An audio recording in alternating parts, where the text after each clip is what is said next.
My parents are furious I didn't consult them about buying my house, because they planned that my sister, her husband, and their 3 kids would move in with me. So I said no, and cut all ties with them. My name is Lucy, and I'm 30 years old. I work as an investment analyst, and I'm pretty good at what I do. Some might say I'm too careful with money, but that's just who I am. Growing up as the younger of 2 sisters taught me early on that if I wanted something, I'd have to work for it myself. My sister Sarah is 3 years older than me. She's always been the golden child in our family, the pretty one, the social butterfly, the one who could do no wrong in our parents' eyes. Don't get me wrong, I love my sister, but our parents' favoritism was pretty obvious from day one. It wasn't just about the money, it was about the expectations. They always expected Sarah to succeed effortlessly, while I was just there. Sarah married Tom right after college. He works in construction management, and they quickly started having kids. Now they have 3, Emma 7, Lucas 5, and little Joey 2. They're sweet kids, but Sarah always complains about how hard it is to manage them in their rented apartment. As for me, I've been lucky in my own way.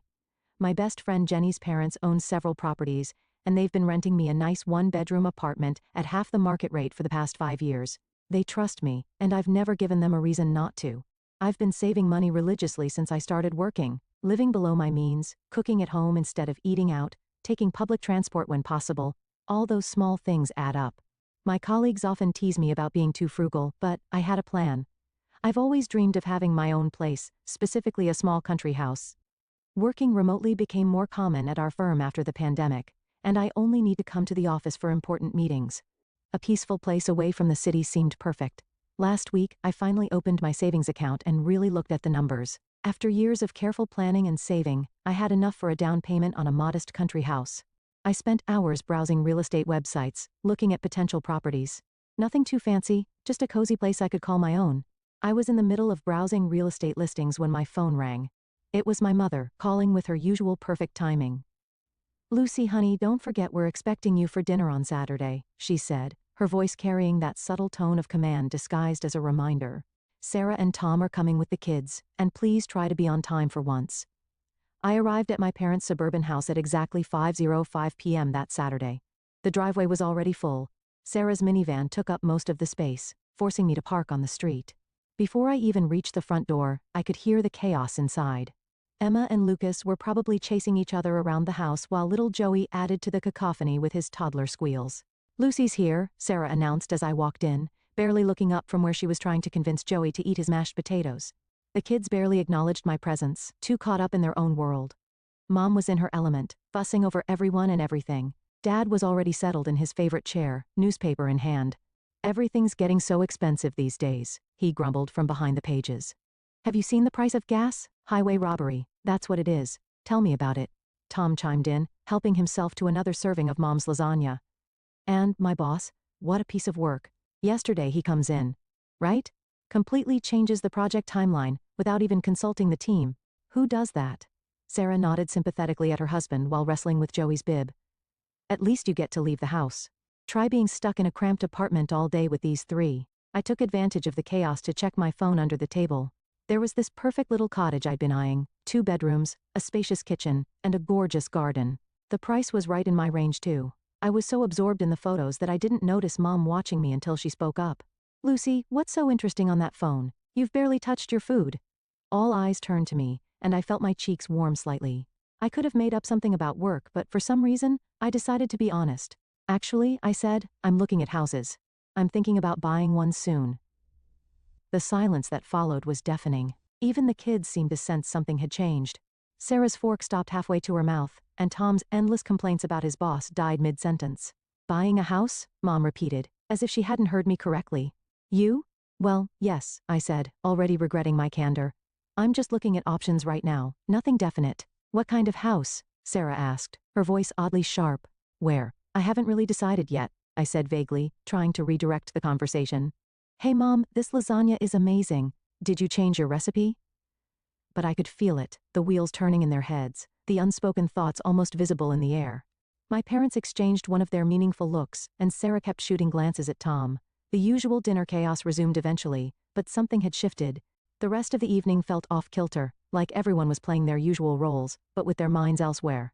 A week flew by, and I'd almost forgotten about the strange tension at the family dinner. Work kept me busy. and I spent my evenings researching mortgage rates and property taxes. I was in the middle of a Zoom meeting when my phone started buzzing with my mother's caller ID. I let it go to voicemail, but she called right back, 3 times. Finally, during my lunch break, I called her back, expecting some kind of emergency given her persistence. Lucy, finally, Mom's voice was bursting with excitement. I found the perfect house for you. You won't believe how perfect it is. Martha. You remember Martha from church? She told me about this listing in her neighborhood. It's absolutely ideal. I put down my lunch and pressed my fingers to my temple, already feeling a headache coming on. Mom, I haven't even asked for help finding a house. But she was already in full swing, impossible to interrupt. It has 4 bedrooms. No, 5. The master bedroom is huge, and there are these adorable children's rooms with built-in closets. Oh, and the backyard. There's already a playground installed, can you believe it? And the location is just perfect, walking distance to St. Mary's Elementary School and the public library. Mom, I finally managed to cut in. I appreciate you thinking of me, but that's not what I'm looking for at all.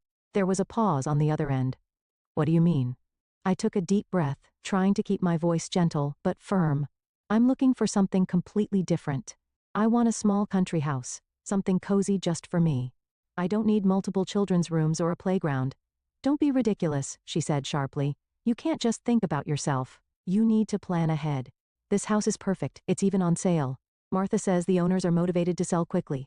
I know what works for me, I said firmly. I want a quiet place in the countryside where I can work from home. That's what I'm looking for. She made a sound of displeasure in her throat. Well, don't come crying to me when you realize I was right. The line went dead. I stared at my phone, feeling a mixture of frustration and guilt, but I didn't have long to dwell on it, because my phone buzzed with a message from Sarah. Hey sis, check this out. What followed was a barrage of links to real estate listings. Every single one was a massive family home in the city, 4 to 6 bedrooms, multiple bathrooms, huge yards, all near schools and parks. I quickly typed back, thanks, but I'm actually looking for something smaller in the countryside. Sarah's response was immediate, but these are such good deals. Look at this one. It even has an in-law suite. More links kept coming. During afternoon meetings, my phone kept buzzing with messages from Sarah. Each one was another house listing, each bigger and more family-oriented than the last. I stopped checking Sarah's messages after the 20th house listing. Instead, I called Amanda Chen, a realtor I'd found through positive online reviews. She had a reputation for really listening to her clients, which was exactly what I needed.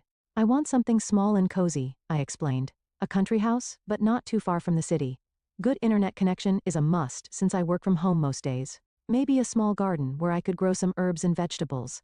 Budget? I told her my range, and her eyes lit up. I think I might have exactly what you're looking for. It just came on the market yesterday. Want to take a look this weekend? The house was about 40 minutes from the city, set back from a quiet country road. As soon as Amanda's car turned into the gravel driveway, I felt something click inside me. The house was perfect, a charming 2-bedroom cottage with white siding and dark green shutters. A wraparound porch hosted 2 rocking chairs, and mature maple trees provided shade in the front yard. Inside, sunlight streamed through large windows into an open-plan living area.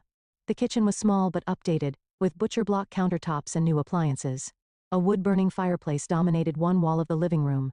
Upstairs, there were 2 modestly sized bedrooms and a full bathroom with a clawfoot tub. But it was the sunroom at the back of the house that sealed the deal. Windows on 3 sides looked out over a well-tended garden with raised beds and a small greenhouse. The owner is motivated to sell quickly, Amanda mentioned as we stood in the sunroom. She's willing to offer a discount for a fast closing. I didn't hesitate. I want it. The next week was a whirlwind of paperwork, mortgage applications, and negotiations. I put down a larger down payment than required to keep the monthly payments comfortable. Every night, I fell asleep looking at photos of my future home, imagining where I'd put my furniture, planning what I'd plant in the garden. When everything was signed and official, I felt like I was walking on air. I couldn't wait to share my news with my family, despite their previous attempts to influence my decision. The following Saturday, I drove to my parents' house for dinner, practically buzzing with excitement. Sarah and Tom were already there with the kids as usual. We settled in for dinner, and Mom served her traditional pot roast. The usual complaints and conversations flowed around the table: Tom's latest workplace drama, Sarah's struggles with the kids' school schedules, Dad's commentary on the economy. Then Mom turned to me with a smile that made my stomach clench. "Oh, Lucy, I'm so glad you're here. I was just talking to Barbara next door. She's selling her house. You remember Barbara's house? She's willing to give us, you, a good price. You should really consider." "Actually," I interrupted, unable to contain myself any longer, "I've already bought a house. The clatter of cutlery against plates came to an abrupt halt. Emma's cartwheel in the background stopped mid-turn. The silence was absolute. I took a deep breath and started describing my new home, my voice filled with enthusiasm despite the tension around the table. It's this beautiful cottage about 40 minutes outside the city. 2 bedrooms, the most amazing sunroom, and there's even a small greenhouse in the backyard. The previous owner had these gorgeous raised garden beds, and, are you out of your mind? Dad's fist came down on the table, making the plates jump. I'd never seen him this angry before. Joey started crying at the sudden noise. What? I stammered, completely thrown by their reaction. How dare you? Mom's face had turned an alarming shade of red. How dare you buy a house without consulting us first? After everything we showed you, all those perfect family homes we found, I felt like I'd suddenly stepped into some bizarre alternate reality. Why would I need to consult you about buying my own house with my own money? Because we had it all planned out. Mom was practically screaming now. Barbara's house would have been perfect. Right here in the neighborhood, plenty of room for everyone. Room for everyone? I repeated slowly, feeling increasingly confused. It's just going to be me living there. The silence that followed was deafening. Mom and Dad exchanged looks, while Sarah sat there with an eerily calm expression on her face. Tom was suddenly very interested in this plate. Actually, Lucy, Mom said, in a tone that made my blood run cold, the plan was for Sarah, Tom, and the kids to live there with you. I stared at her, waiting for the punchline. It didn't come. I'm sorry, what? I managed to choke out. Sarah nodded, as if this was the most natural thing in the world. We're so cramped in that apartment, Lucy. It's really hard on the kids. Your house would have given us all the space we need. She smiled, like she was discussing borrowing a sweater. And since we wouldn't have to pay rent or utilities, we could finally start saving some money. I looked around the table from face to face, waiting for someone to crack a smile, to say gotcha, or burst out laughing. But all I saw were dead serious expressions. Dad's stern disapproval, Mom's righteous anger, Sarah's entitled expectation, Tom's awkward avoidance. You. I struggled to form words. You all just assumed I would buy a house for Sarah's family to live in? Well, of course. Mom threw up her hands. That's what family does, we help each other. Help each other? I repeated incredulously. This isn't helping. This is expecting me to provide housing for 5 people without even asking me. You're being selfish, Sarah said, her calm facade cracking slightly. You know how hard it is for us in that tiny apartment. Emma and Lucas have to share a room, and Joey's crib is in our bedroom. It's not fair to the children. I felt like I was drowning in crazy. The room seemed to spin a little as the full impact of their expectations hit me.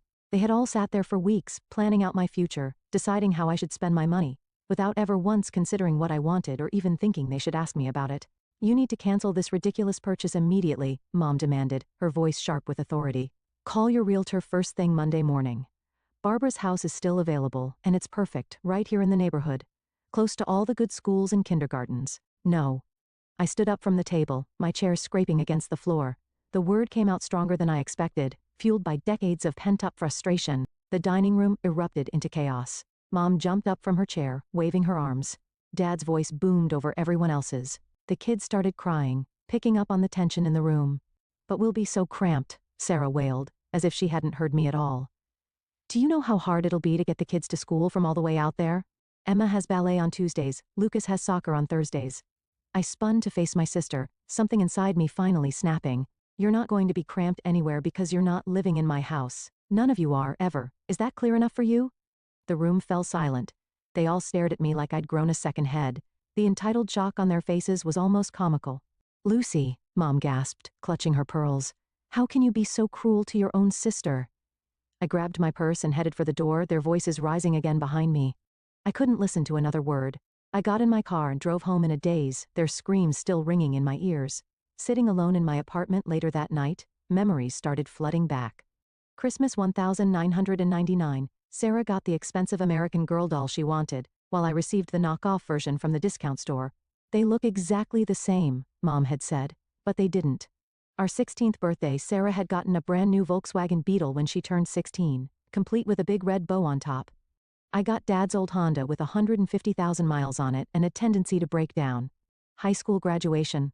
Sarah's graduation party was a catered affair in the backyard with a hired DJ and custom decorations. Mine was a quiet family dinner because we had too many expenses that month. Apologize. Sarah attended her dream school with our parents covering every expense, tuition, room and board, even a generous monthly allowance. Meanwhile, I spent my senior year of high school applying for every scholarship I could find, staying up late to maintain my perfect GPA knowing it was my only shot at higher education, and now, here we were. After years of favoring Sarah, of giving her everything while I worked for scraps, they'd just assumed they could commandeer my house, the one thing I'd achieved completely on my own. They'd planned to hand over my dream home to Sarah, just like they'd handed her everything else. I was in the middle of packing my kitchen when the aggressive pounding started on my apartment door. The coffee mug I was wrapping in newspaper slipped from my hands, but thankfully landed on a pile of packing paper. "Lucy, open this door right now." My father's voice boomed through the wood. "We know you're in there." I froze, bubble wrap still in hand. More pounding followed. "Go away," I shouted back. "I'm not discussing this anymore. Don't you dare talk to us like that." Dad's fist made the door rattle in its frame. "We raised you better than this." My hands were trembling as I picked up my phone. "If you don't leave right now, I'm calling the police. I mean it." I pulled up the keypad on my phone and deliberately pressed 9, making sure they could hear the beep. "I'm dialing right now." "You ungrateful little." Dad's curse was cut off by Mom's sharp intake of breath. "We'll leave." Mom's voice had turned cold as ice. "But this isn't over, Lucy. You're making a terrible mistake." I listened to their footsteps retreating down the hallway, then slid down against the wall, my heart pounding. I thought that would be the end of it, but I was wrong. So wrong. The first message from Sarah came an hour later. A photo of Emma and Lucas cramped together on their shared bunk bed. "Look how little space they have," the caption read. "Emma can't even have a desk for homework." I didn't respond. Another photo followed, Joey's crib wedged into the corner of Sarah and Tom's bedroom. "He wakes up every time we come to bed. This isn't fair to him. Delete." When I continued to ignore her, Sarah's messages turned nasty. They started coming at all hours, 2 a.m., 4 a.m., 6 a.m. "You always were Dad's least favorite. Mom cries herself to sleep because of you. I hope you're happy all alone in that big house, while your nieces and nephews suffer." I blocked her number, then her Facebook, then her Instagram. But she kept finding new ways to reach me, creating new accounts, using Tom's phone, even setting up fake email addresses. Then the phone calls started coming from other directions. First, it was Aunt Marie. "Lucy, honey, I just heard what's happening with your sister. Surely you can find it in your heart to help family?" Next came Uncle Bob. "Kid, you need to think about what really matters here. Family comes first. My mother's best friend Susan, your mother is devastated. How could you do this to your own family? Even my old high school teacher Mrs. Peterson, whom my mother still saw at church, Lucy. I always thought you were such a kind student. I'm so disappointed to hear about this situation with your sister." They all had the same message. I was selfish, heartless, cruel. I should give up my house, my dreams, my independence to solve my sister's problems. None of them seemed to question why Sarah's housing situation was somehow my responsibility. After 2 weeks of constant harassment, I'd had enough. I went to my mobile carrier and changed my number, giving it only to my workplace and a handful of trusted friends who hadn't taken sides in this mess. Moving day was wonderfully quiet. I hired a moving company I'd never used before, making sure there was no way for my family to track the address through familiar local services.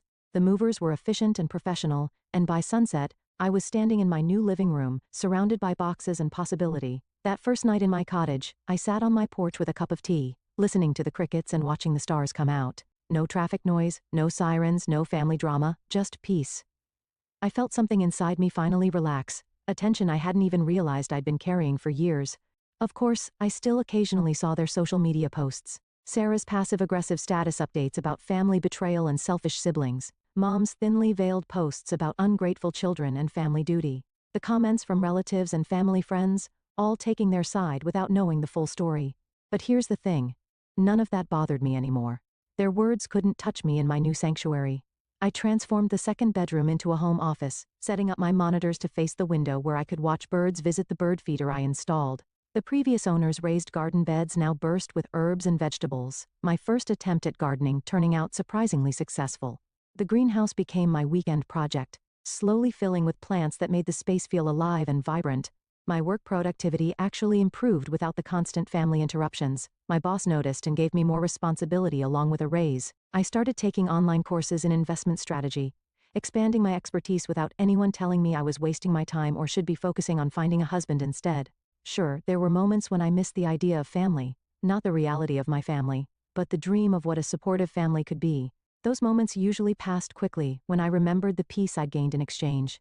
I made new friends in the area, other professionals who worked remotely, a local gardening group that met monthly, neighbors who respected boundaries and didn't feel entitled to my space or time. None of them knew my family history, and I preferred it that way. They knew me as I am, not as the person my family tried to force me to be. The funny thing is, I'm probably being more true to my parents' original dreams for their daughters than Sarah is. They raised us to be independent, successful women. They just never expected me to be the one who actually did it. And they certainly never expected me to be independent from them too. Sometimes the best family you can have is yourself, at least until you choose to add to it on your own terms, in your own time, in your own way. And that's more than enough for me.